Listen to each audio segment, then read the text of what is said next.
Bună, Freddy. Freddy. Hei, Freddy. Freddy. Ce vrei?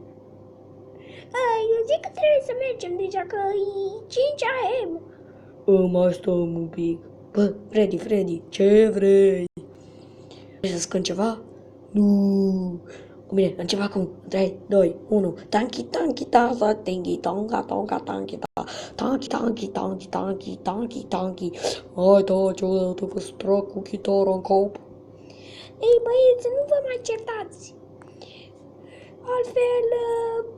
Altfel nu mai câștigăm. Ce să câștigăm? Noaptea, fraiere. Nu mă fă că eu sunt Freddy. Nu uitați să vă abonați la canalul nostru și canalul lui Ghost Gaming. Da, Freddy, ce vrei? Unde-i Foxy? Nu știu. Eu zic că Foxy e la el. Nu prea cred. Eu zic că s-a dus la o bere cu Springtrap. Hei, Freddy, ce vrei? Vrei să scânt ceva? Nu. Bine, hai că încep. 3, 2, 1. Eu zilic așteptăm să intrați. Nu mai termină. Că trezești și vecinul de la 5. Băieți, nu vă mai certați. De ce? Că te ia și pe tine la harță. Hei, Freddy, ce mai vrei? Unde-i Foxy? Ți-am mai spus, la bere cu Springtrap. Hei, Freddy. Da. Ei, vrei să faci ceva? Nu. Bottle Flip Challenge? Nu. Băieți, haideți să pornim, altfel nu mai speriem. Nu-mi pasă. Eu vreau să stăm. Hei, mai aveți un pic de pizza? Pizza. Cine a făcut așa? Eu, câteodată mai scos sunete ciudate. Pizza.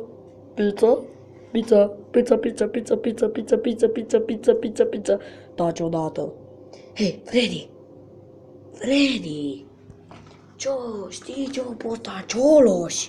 Ce mă, ăla, primarul Cioloș. Da, Freddy, da, Cioloș, ăla șmecher. Nu, da, ce-o postat? Guvernul i-a dat bani. Wow, cât banii. Câteodată mă plictisești și câteodată cred că te plictisești tu singur. Ei, băi, eu nu cred că e așa plictisitor. Tu mai taci, Regina. Pizza. Bine, am înțeles. Bă, banii. Da, Freddy. Vrei 5 bani? Da, du-te acasă. Da, aici e casa mea. Oh, Doamne. Ce mă fac eu cu animatronicii ăștia? Hai, îi mai deștept Cioloș ca ei. Ce? Pizza. Nu avem pizza. Hei, Freddy, zic că nu schipești. Băi, taci din gură.